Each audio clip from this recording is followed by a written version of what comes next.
சர்வா, நம்ம மன்னிப்பு கேட்டுட்டு இங்க இருந்து போயிடலாம். இவர் பெரிய பணக்காரர் தெரியுமா? ரிலாக்ஸ். இங்க பாரு, இப்ப நீ என் கேர்ள் ஃபிரெண்ட் கிட்ட மன்னிப்பு கேட்கலனா வாழ்நாள் முழுக்க நீ இதை நினைச்சு ரொம்ப வருத்தப்படுவேன். மன்னிப்பு கேட்கலன்னா என்னடா பண்ணுவ?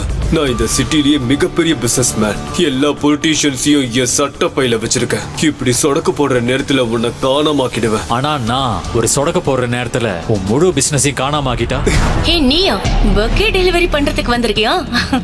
நீலா இந்த மாதிரி பார்ட்டியை பாக்குறதுக்கே உன்னையும் பண்ணிருக்கணும். சர்வேஸ்வரன் அமைதியாக நின்றிருக்க அப்போது அங்கே வந்த வேதிகா பேபி என்று சர்வேஸ்வரனிடம் வந்தவள் காதலி போல அவன் கைகளை கோர்த்துக் கொள்ள சர்வேஸ்வரன் தன்னையே மறந்து சிலிர்த்து நின்றான். இங்க என்ன பண்ற? தாத்தா உன்னை கூப்பிடுறாங்க, வா. Good evening, ladies and gentlemen. It's starting the bidding price of 50 lakhs. 1 crore. 1 crore. 2 crores. 2 crores. 3 crores. 3 crores.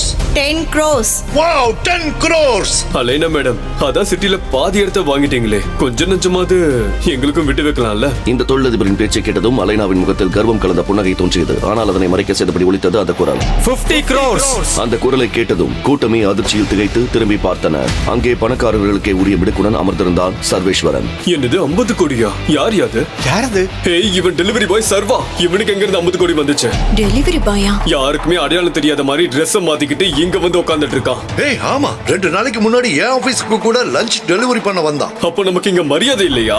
இவன மாதிரி ஒரு பிச்சைக்காரன் எப்படி நமக்கு சரிக்கு சமமா ஏலத்துல உட்காரலாம்? இவன் கிட்ட 50 கோடி இல்ல, 50 ரூபாய் கூட இருக்காது.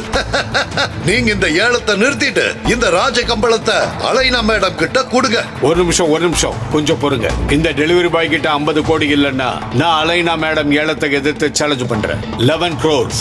இந்த நபர் 11 கோடி என்று கூறிய அடுத்த நொடியில் 60 crores. ஏய் டெலிவரி பாய், உனக்கு என்ன பைத்தியம் பிடிச்சிருக்கா? 60 கோடி எப்படிடா கொடுப்ப? இது மிகப்பெரிய ஏலம், குழந்தைங்க விளையாட்டு இல்ல. நீ இங்க கேக்குற விலைய உடனே இங்க கொடுக்கணும். அடுத்த நொடியில் சர்வா தன் பாக்கெட்டில் இருந்து ஒரு செக் புக்கை எடுத்து 60 கோடி ரூபாய்க்கு கையெழுத்து போட்டுக் கொண்டிருந்தான். கண்டிப்பா இந்த டெலிவரி பாய் அடிச்சு ஜெயிலுக்கு இழுத்துட்டு போகத்தான் போறாங்க. கூச்சமே எல்லாமே எப்படி செக்ல சைன் பண்றான்னு பாருங்க. மேனேஜர் சார், இந்த நாயோட பேங்க் அக்கவுண்ட உடனே செக் பண்ணி பாருங்க. சர்வா எந்த ஒரு அலட்டலும் இல்லாமல் செக்கை ஏலத்தை நடத்தி வந்த வங்கி மேலாளரிடம் கொடுத்தான். சர்வா போன்ற ஒரு சாதாரண டெலிவரி பாய் ஏன் 3 கோடி ரூபாய் மதிப்புள்ள ஒரு பொருளை 60 கோடி கொடுத்து வாங்க வேண்டும்? அவனுடைய அக்கவுண்டில் உண்மையில் 60 கோடி இருக்கின்றதா?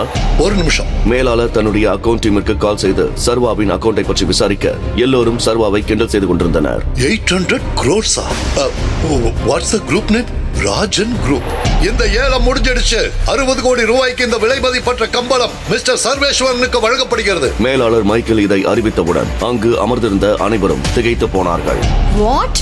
ரூபாய் 10 கோடிக்கு ஏலம் எடுத்திருந்த மிஸ் அலைனா என்ற அழகான பெண் அதிர்ச்சியில் இருக்க அவளுக்கு அவள் மேனேஜரிடமிருந்து போன் கால் வந்தது. யா, அந்த ராஜகம்பளம் உங்களுக்கு கிடைச்சிடுச்சுல்ல? சர்வானு ஒரு டெலிவரி பாய் இத 60 கோடிக்கு ஏலம் எடுத்துட்டா. இப்பெல்லாம் டெலிவரி பாய்ஸ் கூட 5 கோடி மதிப்புள்ள பொருளை 60 கோடிக்கு வாங்குற அளவுக்கு அதிக பணம் வச்சிருக்காங்களா? ஐ ஸ்வேர், அவன் இங்கிருந்து வெளியே வந்ததும் அவனை சும்மா விட மாட்டேன். இது எனக்கு பெரிய அசிங்கம். என்ன மேம் சொல்றீங்க? ஒரு டெலிவரி பாய் எப்படி 60 கோடிக்கு ஏலம் எடுக்க முடியும்? அவனை நல்லா செக் பண்ணீங்களா? அலைனா சந்தேகத்துடன் சர்வாவிடம் நெருங்கி சென்று அவனை உற்று கவனிக்க அப்போதுதான் ஒரு பெரிய ரகசியம் அவளுக்கு புலப்பட்டது. Tiger?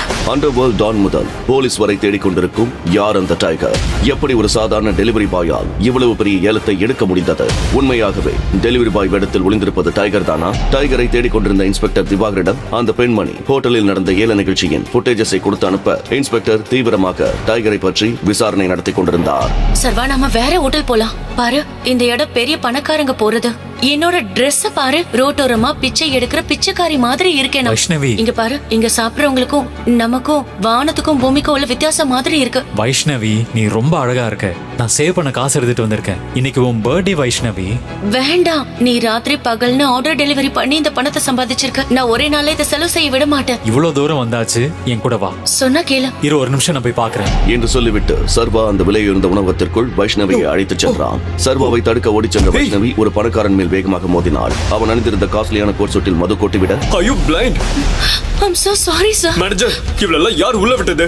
I'm so sorry sir. இந்த சூட்டோட விலை என்னன்னு தெரியுமா? 20 லட்சம் ரூபாய். 20 lakh rupees. I'm so sorry sir. நான் பெரிய தப்பு பண்ணிட்டேன். நான் உடனே இங்க இருந்து கிளம்புறேன். ஏய், என்ன நினைச்ச? தப்பிச்சு ஓடிடலாம்னா 20 லட்சம் ரூபாய் சூட். 20 லட்சத்தை கொடுத்துட்டு வெளியே போ. இல்லன்னா இல்லன்னா என்ன? இதோ பாரு, இன்னொரு பிச்சைக்காரன் வந்திருக்கான். எங்கடா போன அந்த மேனேஜர்? இந்த ரெஸ்டாரண்டோட ஸ்டாண்டர்டே போச்சு உங்களால. இங்க இப்பவே என் கேர்ள் ஃப்ரெண்டு கிட்ட மன்னிப்பு கேட்கணும். எக்ஸ்கியூஸ் மீ, நான் மன்னிப்பு கேட்கணுமா? What a joke. நான் யாருன்னு தெரியுமா உனக்கு? அந்த பணக்காரனுக்கும் சர்வேஸ்வரனுக்கும் இடையே நடக்கும் சண்டையை பார்த்து வைஷ்ணவி மிகவும் அதிர்ச்சி அடைந்தாள். வைஷ்ணவி ஏற்கனவே அந்த பணக்காரனை பார்த்திருக்கிறாள். அவன் பெரிய கோடீஸ்வரனின் ஒரே வாரிசு என்பதும் அவளுக்கு நன்றாக தெரியும். எனவே சர்வா, நம்ம மன்னிப்பு கேட்டுட்டு இங்க இருந்து போயிடலாம். இவர் பெரிய பணக்காரர் தெரியுமா? ரிலாக்ஸ். இங்க பாரு, இப்ப நீ என் கேர்ள் ஃப்ரெண்டு கிட்ட மன்னிப்பு கேட்கலனா வாழ்நாள் முழுக்க நீ இதை நினைச்சு ரொம்ப வருத்தப்படுவேன். மன்னிப்பு கேட்கலன்னா என்னடா பண்ணுவ? நான் இந்த சிட்டிலேயே மிகப்பெரிய பிசினஸ் மேன். எல்லா பொலிட்டீஷியன்ஸையும் என் சட்ட பையில வச்சிருக்கேன். இப்படி சொடக்கு போடுற நேரத்துல உன்னை காணாமாக்கிடுவேன். ஆனா நான் ஒரு சொடக்க போடுற நேரத்துல உன் முழு பிசினஸையும் காணாமாக்கிட்டா நீ பைத்தியமா இவன்? சர்வேஸ்வரன் என்ன சொல்கிறான் என்று அந்த பணக்காரன் புரிந்து கொள்வதற்குள் சர்வேஸ்வரன் தனது தொலைபேசி எடுத்து யாருக்கோ ஒரு மெசேஜை அனுப்பினான். உடனே அந்த பணக்காரனுக்கு ஒரு போன் கால் வந்தது. ஸ்டே. சொல்லுங்கப்பா. சார், நாம பெரிய ஆபத்துல மாட்டிக்கிட்டோம். நம்ம கம்பெனி ஷேர்ஸ் எல்லாம் டவுன் ஆகிட்டு இருக்கு. கோடிக்கணக்கில் லாஸ் ஆகிட்டு இருக்கு. என்னப்பா இது? இதெல்லாம் எப்படி நடக்கும்? இதெல்லாம் வேணும்னு பிளான் பண்ணி தான் நடக்குது. நீ ஏதோ பெரிய மனுஷங்கிட்ட பிரச்சனை பண்ணியாமே. நீ அப்படி பண்ணிருந்தா உடனே அவர்கிட்ட மன்னிப்பு கேளு. இல்லனா நாளைக்குள்ள நாம தெருவில் தான் நிக்கணும். அந்த பணக்காரர் என்ன நடக்கிறது என அதிர்ச்சியில் உறைந்தபடி சர்வேஸ்வரனை ஆச்சரியமாக பார்த்தார்.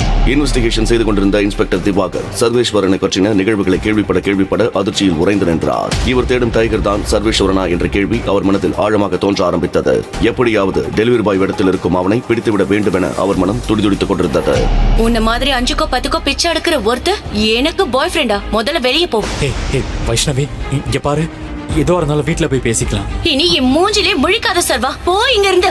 வைஷ்ணவி தான் உலகம் என்றிருந்த சர்வேஸ்வரனுக்கு நடப்பது எதுவும் புரியவில்லை. தன்மேல் உயிராயிருந்த தன் காதலி வைஷ்ணவி திடீரென ஒரு பணக்கார பாய் ஃப்ரெண்டுடன் சேர்ந்து கொண்டு சர்வேஸ்வரனை அடித்து விரட்டினாள். சர்வேஸ்வரனின் மொத்த உலகமும் அவன் கண் முன்னாலேயே உடைந்து சிதறினது. நடப்பதை கொஞ்சமும் ஏற்றுக்கொள்ள முடியாத அவன் இரவும் பகலும் குடியில் மூழ்க ஆரம்பித்தான். கடவுளே, என்ன மட்டும் ஏன் இப்படி சோதிக்கிற? சர்வேஸ்வரன் தள்ளாடியபடி ரோட்டில் விழ அந்த வழியாக வந்த ஒரு காஸ்ட்லி கார் பிரேக் எடுத்து நின்றது. அதன் உள்ளே இருந்தது மிகப்பெரிய பணக்காரன் தீரஜ். அவன் இறங்கி வந்து குடிபோதையில் இருந்த சர்வேஸ்வரனை பார்த்தபடி, பெர்ஃபெக்ட், உன் வாழ்க்கையே மாத்திரண்டா. இவனை கார்டிக்கில தூக்கி போடு. என் அக்கா வேதிகா ரூம்ல அவ பக்கத்துல தூங்கவை. அப்புறம் இவன் ட்ரெஸ்ஸை கழட்ட மறந்துடாத. ஐயா, என்ன இருந்தாலும் நான் சொன்னதை மட்டும் செய்டா. மறுநாள் சர்வேஸ்வரன் கண்களை திறந்த போது அவன் பக்கத்தில் அழகான ஒரு இளம் பெண் படுத்திருந்தாள். அவனை சுற்றி துப்பாக்கிகளுடன் சில பேர் கோபமாக நின்று கொண்டிருந்தார்கள். யார் நீங்க? ஆமா, நான் எங்க இருக்கேன்? திடுக்கிட்டு எழுந்த வேதிகாவும் என்ன நடக்கிறது என புரியாமல் அதிர்ச்சியாக பார்க்க அவள் எதிரே கோபமாக நின்றிருந்த அவளுடைய தாத்தா. வேதிகா, இந்த குடிகாரன் தான் உன்னுடைய காதலனா? ஐயோ தாத்தா, எங்களுக்குள்ள எதுவும் நடக்கல. இவன் யாருன்னு எனக்கு தெரியாது. தயவு செஞ்சு என்ன நம்புங்க. தாத்தா, ஒரு பொண்ணு தன்னோட வரம்ப மீறி நடந்துகிட்டா இப்படிதான் கண்டவெல்லாம் வந்து மேய்ஞ்சிட்டு இருப்பானுங்க. பயமூடு தீரஜ். வேதிகா, இந்த வீட்டோட ரூல்ஸ் உனக்கு மறந்து போச்சா என்ன? இன்னில இருந்து இவன் தான் உன்னோட ஹஸ்பண்ட். தாத்தா, போதும் சார் சார் சார் போதும். நீ எதுவும் சொல்ல வேண்டாம். உன் பொறுப்புல இருந்த எல்லா கம்பெனியும் இனிமே தீரஜ் பாத்துக்கட்டும். போதும், அவனை ரெஜிஸ்டர் ஆபீஸுக்கு கூட்டுவாங்க. சர்வேஸ்வரன் மற்றும் வேதிகா இருவரையும் வலுக்கட்டாயமாக அழைத்து வரப்பட்டு பதிவாளர் முன் திருமணம் செய்து வைத்தனர். துப்பாக்கி வைத்து மிரட்டியதால் சர்வேஸ்வரனும் வேறு வழி இல்லாமல் திருமணம் செய்து கொண்டான். தான் அக்காவிற்கு திருமணம் நடந்து முடிந்ததால் தீரஜ் பெரிய பார்ட்டி ஒன்று ஏற்பாடு செய்தான். அங்கே வந்திருந்த சர்வேஸ்வரனின் முன்னாள் காதலி வைஷ்ணவி, நீயா பர்த்டே டெலிவரி பண்றதுக்கு வந்திருக்கியா? நீலா இந்த மாதிரி பார்ட்டியை பாக்குறதுக்கே உன்னையும் பண்ணிருக்கணும். சர்வேஸ்வரன் அமைதியாக நின்றிருக்க அப்போது அங்கே வந்த வேதிகா பேபி என்று சர்வேஸ்வரனிடம் வந்தவள் காதலி போல அவன் கைகளை கோர்த்துக் கொள்ள சர்வேஸ்வரன் தன்னையே மறந்து சிலிர்த்து நின்றான். இங்க என்ன பண்ற? தாத்தா உன்னை கூப்பிடுறாங்க, வா. சர்வேஸ்வரன் எதுவும் சொல்லாமல் அமைதியாக அவளுடன் சென்றான். எனக்காக நீ ஒரு ஹெல்ப் மட்டும் பண்ணணும். என்னோட கம்பெனி இன்வெஸ்டர்ஸ் இந்த பார்ட்டியில இருக்காங்க. அவங்க கிட்ட போய் உன்னை இன்ட்ரோடியூஸ் பண்றேன். சார், இவர்தான் என் ஹஸ்பண்ட். ஹாய். சர்வேஸ்வரனுக்கு கை கொடுக்க வந்த அந்த இன்வெஸ்டர் அவன் விரலில் இருந்த தங்க மோதிரத்தை யதார்த்தமாய் கவனித்து உறைந்து நின்றார். அவரது கைகள் பயத்தில் நடுங்கின. இல்ல, இருக்காது. It's impossible. பெரிய பெரிய விஐபிகளை நெருங்க பயப்படும் பல மில்லியன் கோடி நிறுவனத்தின் அதிபதி நடுங்கியபடி சர்வேஸ்வரன் முன் மண்டியிட்டு அமர்ந்தார். எங்களோட 18 வருஷ தேடல் முடிவுக்கு வந்துருச்சு டைகர். தேங்க்யூ திரும்ப வந்ததுக்கு. அசால்ட்டாக 1000 கோடி ரூபாய் இன்வெஸ்ட் செய்யும் விஐபி ஏன் சாதாரண டெலிவரி பாயை டைகர் என அழைத்தபடி காலில் விழ வேண்டும்? ரோட்டில் போதையில் கிடந்த சர்வேஸ்வரனை தீரஜ் ஏன் தன் அக்கா வேதிகாவின் அறையில் விட வேண்டும்? தீரஜின் திட்டம் என்ன? சர்வேஸ்வரன் உண்மையில் டைகர் என்றால் அவன் ஏன் சாதாரண டெலிவரி பாய் வாழ்க்கையை வாழ்ந்தான்? டைகரின் உண்மை முகம் என்ன? முழு கதையையும் கேட்டு மகிழ பாக்கெட் FM ஆப்பை டவுன்லோட் செய்யுங்கள். லிங்க் டிஸ்கிரிப்ஷனில் கொடுக்கப்பட்டுள்ளது.